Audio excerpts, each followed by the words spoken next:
What is a strained ankle? The term strained ankle is actually a misnomer for a sprained ankle. Strains occur when muscle tissue or tendons begin to tear, causing pain in that muscle. A sprain occurs when a ligament is damaged or begins to tear, causing pain. Ligaments are tissues that connect the bones in a joint, so a strained ankle is actually a sprained ankle since the damage in the ankle joint is to a ligament, not a muscle or tendon. The term strained ankle is not commonly used in medical terminology. A pain that feels like a strained ankle might be a sprained ankle. This occurs when the ligaments in the joint are stretched or twisted beyond their means, leading to tearing of the tiny fibers that make up the ligament.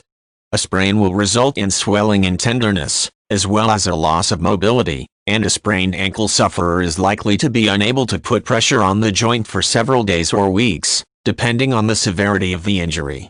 The RICE treatment, rest, ice, compression, and elevation, is used to address a sprained ankle.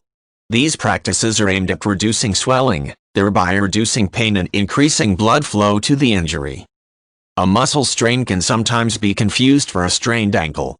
Muscles become strained when they are stretched or twisted beyond their means, leading to tearing of the tiny fibers that make up the muscle.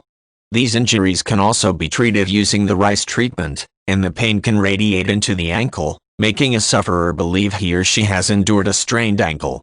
If a muscle strains so severely that the muscle tissue tears completely from itself or from the tendons that attach it to bone, the injury is then known as a muscle rupture.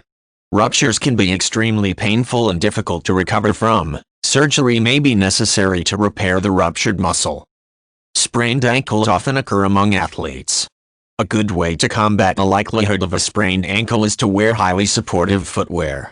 Some athletes go so far as to use athletic tape to tape the ankle joint. This will limit mobility to a point, but it will offer additional support that will prevent the ankle from moving in unnatural motions.